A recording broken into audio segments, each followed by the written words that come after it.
हितगुज या कार्यक्रमामध्ये आपलं स्वागत. मी प्रशांत सोनार. हितगुज कार्यक्रमाच्या माध्यमातून आपण चर्चा करत असतो विविध आजारांची, त्यांच्या कारणांची, त्याचबरोबर त्यांचं केलं जाणारं निदान असेल, उपचार असेल, कोणत्या शस्त्रक्रिया गरजेच्या असतात, या अनुषंगाने आपण मार्गदर्शन घेत असतो तज्ज्ञ डॉक्टरांचं. आणि आजचा आपला विषय आहे गुडघ्यांची झीज आणि त्यावरील उपचार. हा आपला विषय आहे आणि त्यासाठी आपल्याकडे तज्ज्ञ मार्गदर्शक लाभलेले आहेत डॉक्टर अलंकार रामटेके, जे स्वतः MS ऑर्थोपेडिक आहेत. सर नमस्कार, कार्यक्रमामध्ये आपलं स्वागत. डॉक्टर अलंकार रामटेके हे MS आहेत ऑर्थोपेडिकमध्ये. नागपुरातील ते एक हिप आणि नी जॉईंट रिप्लेसमेंट तज्ज्ञ म्हणून देखील प्रचलित आहेत. आतापर्यंत 3600 पेक्षा जास्त प्रायमरी आणि रिव्हिजन जॉईंट रिप्लेसमेंट सर्जरीमध्ये त्यांचं मोठं योगदान आहे. 1200हून अधिक सांधे बदलण्याच्या म्हणजे जॉईंट रिप्लेसमेंट शस्त्रक्रिया त्यांनी केलेल्या आहेत. तरुणांच्या जॉईंट प्रिझर्वेशन सर्जरीजमध्ये त्यांना विशेष स्वारस्य आहे. USA न्यूयॉर्क येथील हॉस्पिटल फॉर स्पेशल सी सर्जरी मध्ये राणावत जॉईंट रिप्लेसमेंट फेलोशिप त्यांनी घेतलेली आहे.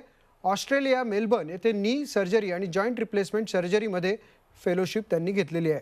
साऊथ कोरिया सेऊल येथे ॲडल्ट जॉईंट रिप्लेसमेंट अँड रिकन्स्ट्रक्शनमध्ये त्यांनी फेलोशिप घेतलेली आहे. मुंबईतल्या ग्रँट मेडिकल कॉलेजमधून, त्याचबरोबर सर JJ ग्रुप ऑफ हॉस्पिटल्समधून त्यांनी 2006 ते 8 या दरम्यानच्या कालावधीत सर्वोत्कृष्ट व्याख्याता म्हणून सन्मानित देखील करण्यात आलं. तसंच नागपूरमधील अकॅडमी ऑफ मेडिकल सायन्सेसतर्फे 2015-16 साली आउटस्टँडिंग यंग अचिव्हर अवॉर्डनं त्यांना सन्मानित करण्यात आलं. 2013-15 या कालावधीत ते editorial board of Indian journal of ऑर्थोपेडिक्सचे सभासद देखील होते.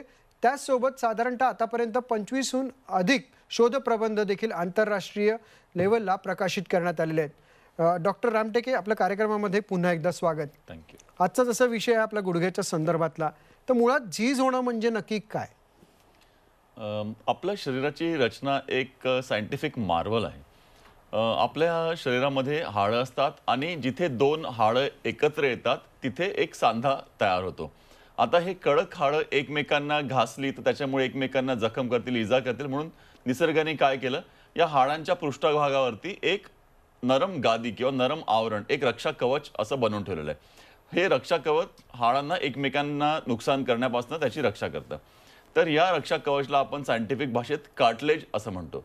कुठल्याही कारणाने जर या कार्टिलेजला क्षती झाली किंवा हे कार्टिलेज डॅमेज झालं तर त्याची क्षतिपूर्ती होत नाही, हे कार्टिलेज नव्याने तयार होत नाही. तर कुठल्याही कारणामुळे जर हे कार्टिलेज डॅमेज झालं तर या अवस्थेला आपण म्हणतो आर्थरायटिस किंवा ऑस्टिओआर्थरायटिस. ही झीज नेमकी होण्यामागे काय कारण असतात? कारण तुम्ही जसं म्हटलं की कुठल्याही कारणामुळे, तर नक्की ती कारणं कुठली असू शकतात?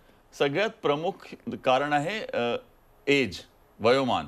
तर वाढत्या वयासोबत आपल्या शरीरामध्ये काही नैसर्गिक बदल होत असतात. फॉर एक्झाम्पल केस पिकतात, दात पळतात किंवा चष्मा लागतो, याप्रमाणे. तसंच गुडघ्यांमध्ये देखील झीज होते आणि वयोमानानुसार ही जी गुडघ्यांमधली रक्षा कवच किंवा गादी आहे कार्टिलेज नावाची, ही हळूहळू झिजते. आणि मग एकदा अशी परिस्थिती आहे की there is bone on bone appearance किंवा हाडावर हाड झिजतं, त्या अवस्थेला आपण आर्थरायटिस म्हणतो. सगळ्यात महत्त्वाचं कारण आहे एज नुसार होणारी झीज, याला आपण सायंटिफिक भाषेत ऑस्टिओआर्थरायटिस म्हणतो. कधी कधी तरुण लोकांमध्ये काही अनुवांशिक आजारामुळे देखील ही जी कार्टिलेजची गादी आहे यामध्ये सूज होऊन नुकसान होतं किंवा क्षती होते. त्याच्यातलं काही महत्त्वाचा आजार म्हणजे रुमॅटॉइड आर्थरायटिस किंवा अँकिलोजिंग स्पॉन्डिलायटिस. तर हा रुमॅटॉइड आर्थरायटिस नावाचा जो आजार आहे हा तरुण महिलांमध्ये होतो. आपण डिस्कस केलं ऑस्टिओआर्थरायटिस ज्येष्ठ नागरिकांमध्ये, प्रामुख्याने महिलांमध्ये होतो. हा रुमॅटॉइड आर्थरायटिस कमी वयाच्या महिलांमध्ये होतो. 4 महिलांना झाला की एका पुरुषाला होतो, अशा प्रकारे. पण ते 20 ते 25 वयोगटातील महिलांना प्रामुख्याने होतो. त्याच्यामध्ये हाताची बोटं, पायाचे पंजे दुखतात, सुजतात, पण जास्त क्षती किंवा डॅमेज होतं गुडघ्यामध्ये. तिथे सूज येते आणि सूज आल्यामुळे ही जी गादी आहे ती नरम होते आणि झटपट ती झिजते, जर याचं योग्य उपचार करण्यात नाही आलं तर. डॉक्टर, तुम्ही आर्थरायटिसबद्दल बोलतायत. तुम्ही आता म्हटलं की तरुणांना देखील होतं आणि वयोवृद्धांना देखील होतं, तर नक्की हा फरक का असतो आणि कशामुळे होतो? वयोमानानुसार होणारी झीज, ज्याला आपण ऑस्टिओआर्थरायटिस म्हणतो, आणि तरुणांमध्ये हे आजार होण्याची काही कारणं असतात. त्याच्यापैकी एक आपण डिस्कस केलं रुमॅटॉइड आर्थरायटिस, त्याबद्दल मी आधीच्या प्रश्नाच्या उत्तरात बोललो. तसंच तरुण मुलांमध्ये देखील काय आजार होतात त्यांना आपण म्हणतो अँकिलोजिंग स्पॉन्डिलायटिस.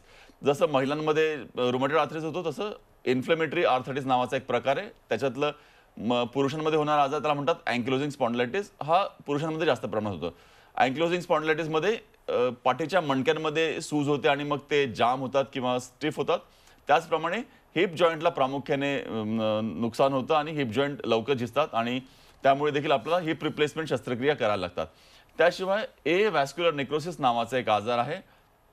हा प्रामुख्याने कमी वयात होतो भारतामध्ये आणि त्याच्यानी देखील हिप जॉईंट्सची किंवा खुब्याच्या हाडांची सांध्याची झीज होते.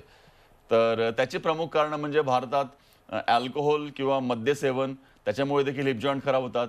त्याशिवाय स्टिरॉइड नावाचं काही औषध घेण्यात आलं, त्याच्यामुळे देखील हिप खराब होतात. आता आपण बघतोय मागच्या 2-3 वर्षाआधी आपण कोविड या त्रासदीनी ग्रस्त होतो. कोविड नंतर आम्ही बघतोय काही पेशंट्सला हिप जॉईंटमध्ये डॅमेज होतोय, त्या लोकांना पण हिप जॉईंटचं आर्थरायटिस होतं. आणि नागपूरमध्ये जिथे मी काम करतो किंवा मध्य भारतात तिथे सिकल सेल नावाचा एक रक्ताचा आजार खूप जास्त प्रमाणात आम्हाला आढळतो.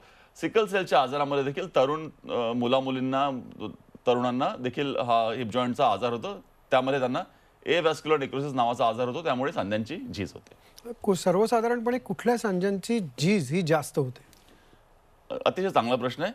तर झीज तर कुठल्याही सांध्यांची होऊ शकते, पण आपल्या जे पायाचे किंवा लोअर लिम्स आपण म्हणतो, लोअर लिम्सच्या सांध्यांमध्ये जास्त प्रमाणात झीज लोकांना जाणवते, कारण की ते वेट बेअरिंग जॉईंट्स आहेत. वेट बेअरिंग जॉईंट्समध्ये त्याच्यावर लोड येतो, त्याच्यावर भार येतो. त्याच्यामुळे नी ऑस्टिओआर्थरायटिस आणि हिप ऑस्टिओआर्थरायटिस हे अधिक प्रामुख्याने लोक आमच्याकडे दुखतं म्हणून समाधानासाठी येतात. की गुडघे बदलण्याची शस्त्रक्रिया म्हणजे टोटल नी रिप्लेसमेंट आणि खुब्याचे हाड बदलण्याची शस्त्रक्रिया, यामध्ये नेमकं काय फरक आहे? आणि बऱ्याच वेळा चर्चा वेगळ्या गोष्टीची चालू असते आणि प्रत्यक्षात वेगळी गोष्ट असते.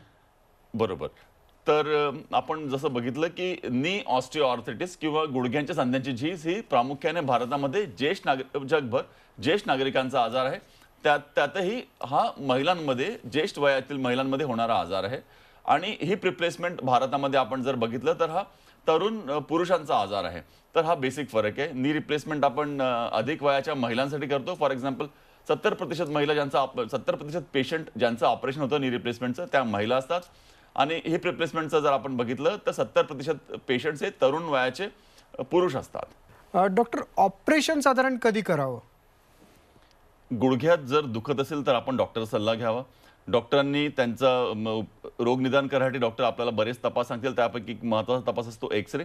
जर आपल्या एक्सरेमध्ये बोन ऑन बोन अपीअरन्स आहे किंवा असं दिसतंय की हाडांना हाड घासते आहे, तर तुम्हाला ऑपरेशनची गरज असते.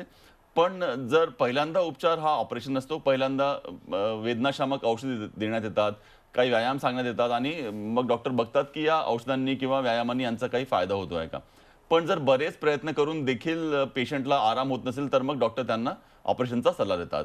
तर थोडक्यात आपण जर डिस्कस करायचं असेल तर दैनिक जीवनाच्या गतिविधींमध्ये दुखण्यामुळे तुम्हाला जर अडथळा निर्माण होत असेल आणि इतर कुठल्याही उपायांनी आपल्याला फायदा होत नसेल तर डॉक्टरांच्या सल्ल्यानुसार ऑपरेशन करण्याची योग्य वेळ आली आहे असं समजायला पाहिजे. नक्कीच. म्हणजे थोडक्यात डॉक्टरांचा सल्ला हा फार मोलाचा असतो. मग ते गुडघा असेल, हिप जॉईंट असेल किंवा अजून कुठलीही व्याधी असतील, त्यावरती डॉक्टरांचा सल्ला देखील तितकाच महत्त्वाचा असतो. किती काळ लागतो बरं होण्यासाठी?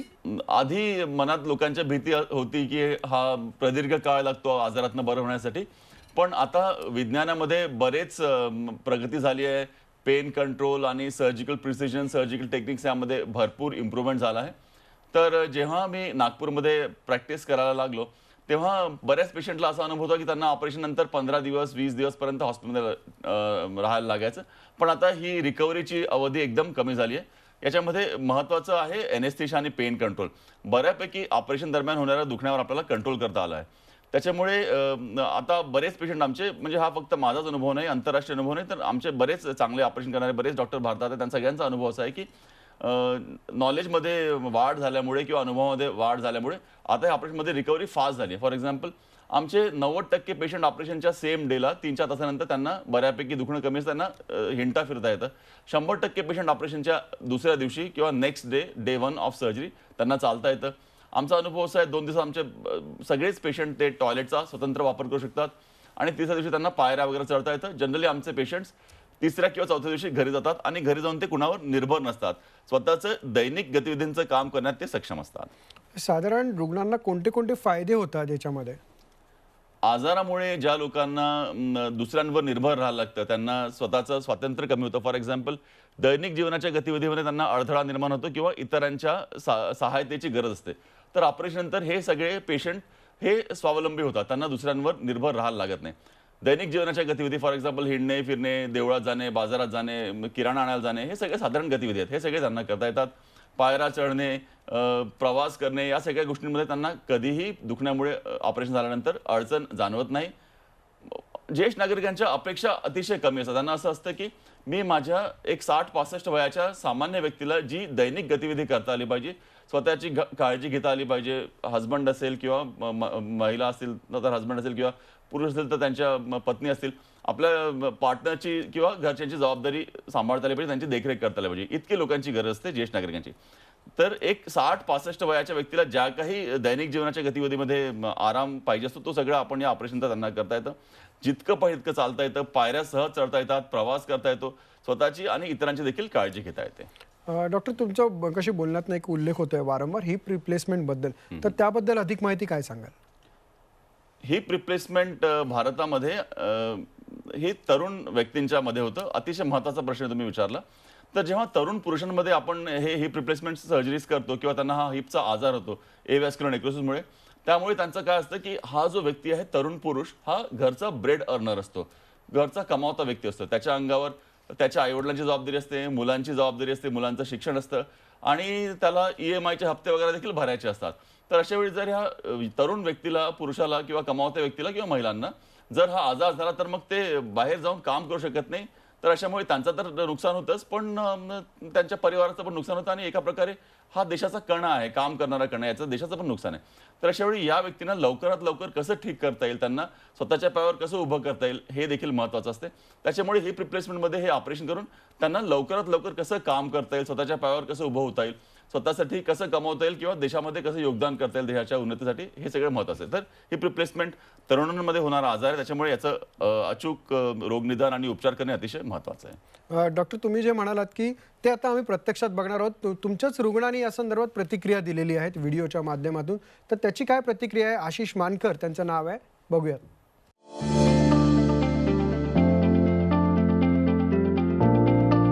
माझं नाव आशिष मानकर, एज 34 आणि मी एक एव्हीएन अवॅस्क्युलर नेक्रोसिस पेशंट आहे, जे हिप बायलॅटरल आहे. माझं दोन्ही हिप मला एव्हीएन आहे.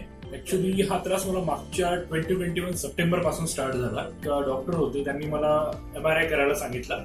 मी MRI केला आणि त्याच्यानंतर मग डिटेक्ट झालं की मला बायलॅटरल एव्हीएन आहे म्हणून.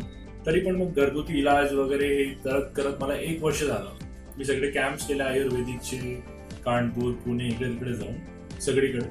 आणि त्याच्यानंतर 1 वर्षानंतर कळलं की नाही, आता असह्य होत आहे. त्यामुळे मग, आणि मी ऍक्च्युली बिलॉंग करतो ऑर्थोपेडिक मध्ये, मेडिकल रिप्रेझेंटेटिव्ह आहे, त्यामुळे माझे डॉक्टर ओळखीचे होते. ऑर्थोपेडिक मध्ये नी रिप्लेसमेंट मध्ये भरपूर आहेत, पण हिप मध्ये कोण बेस्ट आहे म्हणून मी एक अनालिसिस केला आणि मग मी स्वतःहून रामटेके सरांकडे गेलो. त्यांनी बेटरपणे मला काउन्सिलिंग केली की असं असं आहे, सेम डे वॉक करशील. तेव्हा तर मला वाटलं की मी सेम डे वॉक नाही करणार, मला माहिती आहे म्हटलं की 3 दिवसानंतर होईल, 2 दिवसानंतर होईल. बट सर्जरी जी झालेली आहे माझी परवा, आणि सेम डे सरांनी मला चालवलेलं आहे. That is moral boost up for me. आणि मला भीती होती की पोस्ट सर्जरी पेन होणार, इन्सिजन जे आहे लागलेलं, म्हणजे ते कट केलेलं. ऍक्च्युली सरांची जी टीम होती ऑपरेशन OT रूम मध्ये, मी प्लस सरांची थोडेफार टीम, ते गाणं वगैरे थोडं बोलचाल राहिलं, ते थोडंफार म्हणजे एक खेळीमेळीचं वातावरण होतं. त्यामुळे मला तसं भीती वाटली नाही ऑपरेशन थिएटरची. आणि मी सरांना माहिती होतं की मी कार्डियक पेशंट आहे ऑलरेडी, त्याची पण एक मेजर रिस्क होती. बट सरांनी ट्रीटेड वेल. हा एक तरुण रुग्ण आहे आमचा आणि अतिशय सक्सेसफुल त्याचं करिअर होतं आणि अशामध्ये त्याला काही आजार झाले आणि त्याला हिप रिप्लेसमेंटचं देखील ऑपरेशन करायला लागलं. तर आजारामुळे त्याला हिंडता फिरता येत नव्हतं आणि त्याच्यावर घरची जबाबदारी असते प्रत्येक तरुण माणसावर. तर आशिषला काही इतर हृदयाचे वगैरे प्रॉब्लेम्स असल्यामुळे त्याचं ऑपरेशन जरा किचकट होतं. बरेच ठिकाणी त्याला ऑपरेशन करताना लोकांनी सांगितलं की तुम्हाला धोका आहे. तर अशावेळी आम्ही त्याची ऑपरेशन करायची जबाबदारी घेतली आणि त्यांचं दोन्ही हिप जॉईंटचं आम्ही ऑपरेशन केल्यानंतर लगेचच 1 महिन्यानंतर he was able to go back to work. म्हणजे त्याला परत नॉर्मल कामावर जाता आलं आणि त्याला नॉर्मल त्याचं उत्पन्न साधन त्याला परत मिळालं. कारण की तरुण व्यक्ती जर काम करणार नाही तर मग त्याचं घर कसं चालेल. त्याच्यामुळे आम्हाला आशिषला इतर आजार असताना देखील लवकरात लवकर बरं करण्यात यश मिळालं. ऑपरेशनच्या लगेचच सेम डेला दुसऱ्या दिवशी तो चालू लागला, कमोडला बसू लागला, पायऱ्या चढता उतरता आल्या. दैनिक जीवनाच्या प्रत्येक गती त्याला करण्यात आराम झाला and he was able to go back to work. त्याला परत कामावर जाताना आम्हाला मदत करता आली. लगेचच त्याचा उपचार झाला. हे हिप रिप्लेसमेंटमध्ये किंवा नी रिप्लेसमेंटमध्ये एक नवीन आम्हाला साध्य करता आलं. जे नवीन संशोधन आहेत किंवा नवीन डेव्हलपमेंट्स आहेत, टेक्निक्स आहेत पेन कंट्रोलच्या, त्यामुळे लवकरात लवकर पेशंटला बरं करता येतं आणि त्यांना लवकर आपल्या परत प्री ऑपरेशन जी लाईफस्टाईल आहे ती अचीव्ह करता येते. म्हणजे रिकव्हरी फास्ट होते असं म्हणू शकतो का आपण? बऱ्यापैकी आपल्याला लोकांना लवकरात लवकर बरं करण्यात यश मिळालेलं आहे. डॉक्टर सुरेश म्हणून एक आहेत, त्यांनी देखील आपल्याला एक प्रतिक्रिया दिली आहे व्हिडिओच्या माध्यमातून, आपण ती पाहूयात. ऑपरेशन झाल्यानंतर मी घरी गेलो. घरी गेल्यावर सरांनी सांगितल्याबरोबर ते फिजिओथेरपी केली. त्याच्यानंतर मला एकदम म्हणजे असं काही दुखणं वगैरे काही जाणवलं नाही. रेग्युलर रुटीन सगळं चालूच होतं, बाकी काही प्रॉब्लेम नाही. आणि आताही मला म्हणजे मी बिना वाकडी चालतो तरी काही प्रॉब्लेम येत नाही. मी माझ्या फ्लॅटच्या स्टेअरकेस जे आहे ते पूर्ण चालतो, खाली उतरतो आणि पुन्हा असं वॉकिंग पण करून आलो मी घरच्या घरी. मला असं काही दुखणं काही जाणवत नाही. हितगुज या कार्यक्रमामध्ये आपण चर्चा करतो आहोत गुडघ्यांची झीज आणि त्यावरील उपचार. पण वेळ झाली आता इथे एका छोट्याशा ब्रेकची. ब्रेक नंतर आपण ह्या विषयावरती परत चर्चा करणार आहोत. हितगुज या कार्यक्रमामध्ये आपलं पुन्हा एकदा स्वागत. गुडघ्यांची झीज आणि त्यावरील उपचार या संदर्भात आपण चर्चा करत आहोत. डॉक्टर अलंकार रामटेके जे MS ऑर्थोपेडिक आहेत, या विषयामधले तज्ज्ञ आहेत. डॉक्टर, ऑपरेशनला वयाचं काही बंधन असतं का? कारण गुडघे आणि हिप या दोघांच्या संदर्भात आम्हाला पेशंट्स खूप कॉमनली हा प्रश्न विचारतात की माझ्या आईचं किंवा वडिलांचं वय जास्त आहे, त्यांचं ऑपरेशन करता येईल का? तर याचं मला थोडक्यात उत्तर द्यायचं आहे की ज्या वयात जो आजार होईल त्याचा उपचार देखील त्याच वयात होईल. जर हा आजार ज्येष्ठ नागरिकांचा आहे तर ज्येष्ठ नागरिकांच्याच साठी हे उपचार देखील असतील किंवा ऑपरेशन देखील करायला लागेल. तर ज्या प्रकारे आता आम्हाला अनुभव आहे किंवा विज्ञानामध्ये प्रगती झाली, तर ज्येष्ठ नागरिकांमध्ये हे ऑपरेशन करणे अतिशय सेफ आहे किंवा सुरक्षित आहे. तर वयाचं काही बंधन नाही. पण आता हे लक्षात ठेवणं आवश्यक आहे की बऱ्याच ज्येष्ठ नागरिकांना बरेच आजार असतात. फॉर एक्झाम्पल ब्लड प्रेशर असतो, हार्टचा आजार असतो, शुगर असतात किंवा थायरॉइडचे आजार असतात.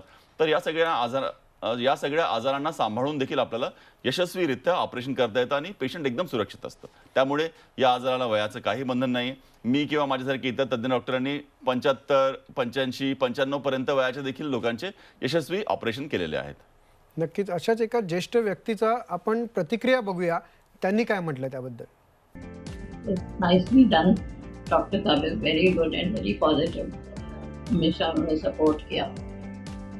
Now I'm fine. I'm walking with the help of the walker. But now it's okay. I think I'll improve more in 10 to 15 days. Now I'm climbing stairs, going down and up with the support of the physiotherapist naturally. I think everybody should go for it if he is having the confidence. Main बात ये है कि आदमी को confident रहना चाहिए, positive रहना चाहिए की I will be alright. Doctor, आपण जो उल्लेख करतायत ऑपरेशनचा, हे किती दिवस चालतं आणि त्याचा सक्सेस रेशिओ काय असतो? अतिशय महत्त्वाचा प्रश्न आहे. तर 20व्या शतकातील वैद्यकीय संशोधनांमध्ये सगळ्यात यशस्वी ऑपरेशन कुठलं असेल तर ते आहे हिप रिप्लेसमेंट सर्जरी आणि नी रिप्लेसमेंट सर्जरी. तुम्ही विचारताय की हे किती यशस्वी ऑपरेशन आहे. तर 2019 मध्ये लॅन्सेट नावाच्या एका प्रसिद्ध जर्नलमध्ये एक त्यांनी अभ्यास केला. त्यांनी बघितलं की ऑपरेशन केल्यानंतर 25 वर्षापर्यंत 85% लोकांच्या गुडघ्यांमध्ये काहीही त्रास झाला नाही. आणि जर योग्य वयात म्हणजे 60-65च्या वयात जर हे ऑपरेशन झालं तर पुढचे 25 वर्ष जर आपण बघितलं तर 85-90 वयापर्यंत आपलं नैसर्गिक कालावधीच नसतो. त्यामुळे बऱ्याच लोकांना हे ऑपरेशन आयुष्यभर देखील पुरतं आणि हे जगातील सगळ्यात यशस्वी ऑपरेशनपैकी एक आहे. त्यामुळे तुम्हाला निश्चितच गुडघ्याच्या आजारासंदर्भात जर काही ऑपरेशनच्या शस्त्रक्रियेचा सल्ला आला तर घाबरून जायचं कारण नाही. त्याचा सक्सेस रेशिओ हा खूप चांगला आहे. आंतरराष्ट्रीय दृष्ट्या तो मान्य देखील झालेला आहे. त्यामुळे तुम्ही निश्चिंतपणे डॉक्टरांच्या सल्ल्याने शस्त्रक्रिया करू शकता. डॉक्टर, तुम्ही इथे आलात आणि गुडघ्यांची झीज आणि त्यावरील उपचारांच्या संदर्भात आम्हाला खूप छान मार्गदर्शन केलं, त्याबद्दल आपले धन्यवाद. Thank you so much. हितगुज कार्यक्रमात वेळ झाली आता इथेच थांबण्याची. पाहत राहा झी24 तास.